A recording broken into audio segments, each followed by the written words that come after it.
Hi friends, ಎಲ್ಲರೂ ಹೇಗಿದ್ದೀರಾ? ಎಲ್ಲರೂ ಚೆನ್ನಾಗಿದ್ದೀರಾ ಅಂತ ಭಾವಿಸ್ಕೊಂಡು ನಾನು ಕೂಡ ತುಂಬ ಚೆನ್ನಾಗಿದ್ದೀನಿ. ಇವತ್ತೊಂದು ಕುಕ್ಕರ್ನಲ್ಲಿ ಬೀಟ್ರೂಟ್ ಪಲ್ಯ ಹೇಗೆ ಮಾಡೋದು ಅಂತ ಹೇಳ್ಕೊಡ್ತಾ ಇದ್ದೀನಿ. ಇದು ಬೆಳಗಿನ ಜಾವ ಮಾಡೋದಕ್ಕೆ ತುಂಬ ಹೆಲ್ಪ್ ಆಗುತ್ತೆ. 10 ನಿಮಿಷದಲ್ಲಿ ರೆಡಿ ಮಾಡ್ಬೋದು. ಬನ್ನಿ ಹೇಗೆ ಮಾಡೋದು ಅಂತ ನೋಡೋಣ. ಮೊದಲಿಗೆ ಗ್ಯಾಸ್ ಸ್ಟವ್ನ ಆನ್ ಮಾಡಿಕೊಂಡು ಅದರ ಮೇಲೆ ಒಂದು ಕುಕ್ಕರ್ನ ಇಟ್ಕೊಳ್ಳೋಣ. ಕುಕ್ಕರ್ನು ಬಿಸಿ ಆದಮೇಲೆ ಸ್ವಲ್ಪ ಎಣ್ಣೆ ಹಾಕೋಣ.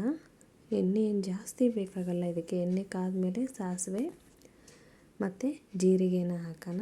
ಸಾಸಿವೆ ಜೀರಿಗೆ ಚಿಟಪಟ ಆದಮೇಲೆ ಕಡಲೆಬೇಳೆ ಮತ್ತು ಉದ್ದಿನಬೇಳೆ ಎರಡನ್ನೂ ಹಾಕಿ ಚೆನ್ನಾಗಿ ಫ್ರೈ ಮಾಡ್ಕೊಳ್ಳೋಣ.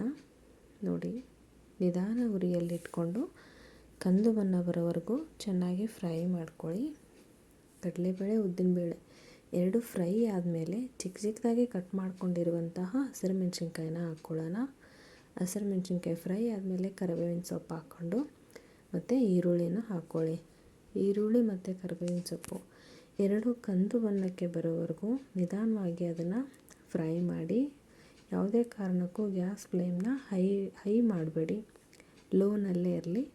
ನೋಡಿ, ಇವಾಗ ಕಂದು ಬಣ್ಣಕ್ಕೆ ತಿರುಗಿದೆ. ಇವಾಗ ಕಟ್ ಮಾಡ್ಕೊಂಡಿರುವಂತಹ ಬೀಟ್ರೂಟ್ನ ಹಾಕೋಣ. ಬೀಟ್ರೂಟ್ನ ಹಾಕ್ಬಿಟ್ಟು ಚೆನ್ನಾಗಿ ಫ್ರೈ ಮಾಡಿ. ಮೆತ್ತಗಾಗೋವರೆಗೂ ಗ್ಯಾಸ್ ಫ್ಲೇಮ್ನ ಕಡಿಮೆನೇ ಇಟ್ಕೊಂಡು ನಿಧಾನವಾಗಿ ಅದನ್ನು ಫ್ರೈ ಮಾಡಿ.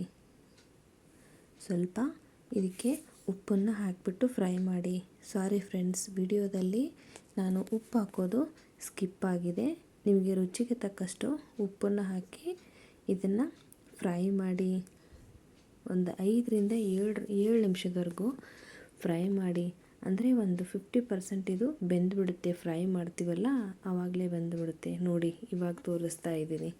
ಉಪ್ಪು ರುಚಿಗೆ ತಕ್ಕಷ್ಟು ಉಪ್ಪನ್ನು ಹಾಕಿಬಿಟ್ಟು ಫ್ರೈ ಮಾಡಿ.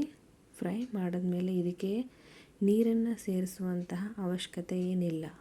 ಉಪ್ಪು ಹಾಕ್ತಿರಲ್ಲ, ಅದು ನೀರು ಬಿಡುತ್ತೆ. ಮತ್ತು ಬೀಟ್ರೂಟಲ್ಲೂ ನೀರಿನ ಅಂಶ ಇರುತ್ತೆ. ಅಷ್ಟೇ ನೀರೇ ಸಾಕಿದಕ್ಕೆ. ಕೈ ಬಿಟ್ಟು ಒಂದು 5 ನಿಮಿಷ ಬಿಟ್ಕೊಂಡು ಫ್ರೈ ಮಾಡೋದ್ರಿಂದ ಪಲ್ಯದ್ದು ಘಮ ಚೆನ್ನಾಗಿ ಬರುತ್ತೆ ಮತ್ತು ತುಂಬ ಟೇಸ್ಟಾಗಿರುತ್ತೆ ತಿನ್ನೋಕ್ಕೆ. ಮಾಡೋದು ತುಂಬ ಸುಲಭ, ಬೇಗನೆ ಮಾಡ್ಬೋದು. ಜಾಸ್ತಿ ಇಂಗ್ರೀಡಿಯೆಂಟ್ಸ್ ಏನು ಹಾಕೋ ಕೆಲಸನೇ ಇಲ್ಲ. ಇವಾಗ ಇದು ಫ್ರೈ ಆಗಿದೆ. ನಾವು ಕುಕ್ಕರ್ ಲಿಡ್ನ ಕ್ಲೋಸ್ ಮಾಡಿಬಿಟ್ಟು ಇದನ್ನು 1 ವಿಸಿಲ್ ಸಾಕು. 1 ವಿಸಿಲ್ ಬಂತು ಅಂದರೆ ಆಫ್ ಮಾಡಿಬಿಡೋಣ. ನೋಡಿ, ವಿಸಿಲೆಲ್ಲ ಆರಿದೆ. ನಾನಿವಾಗ ಓಪನ್ ಮಾಡಿ ತೋರಿಸ್ತಾ ಇದ್ದೀನಿ. ನಂತರ ಮತ್ತೆ ಗ್ಯಾಸ್ ಸ್ಟವ್ ಆನ್ ಮಾಡಿಕೊಂಡು ಗ್ಯಾಸ್ ಸ್ಟವ್ ಮೇಲೆ ಕುಕ್ಕರ್ನ ಇಟ್ಕೊಂಡು ಕಟ್ ಮಾಡ್ಕೊಂಡಿರುವಂತಹ ಕೊತ್ತಂಬರಿ ಸೊಪ್ಪು ಮತ್ತು ಕಾಯಿ ತುರಿ ಎರಡನ್ನೂ ಹಾಕ್ಕೊಂಡು ಚೆನ್ನಾಗಿ ಮಿಕ್ಸ್ ಮಾಡಿ. ಮಿಕ್ಸ್ ಮಾಡಿಬಿಟ್ಟು ಒಂದು 2 ನಿಮಿಷ ಚೆನ್ನಾಗಿ ಮಿಕ್ಸ್ ಮಾಡಿಬಿಟ್ಟು ಗ್ಯಾಸ್ ಸ್ಟವ್ನ ಹಾಗೆ ಸಣ್ಣ ಉರಿಯೆಲ್ಲ ಇಟ್ಕೊಂಡು ಮಿಕ್ಸ್ ಮಾಡಿ.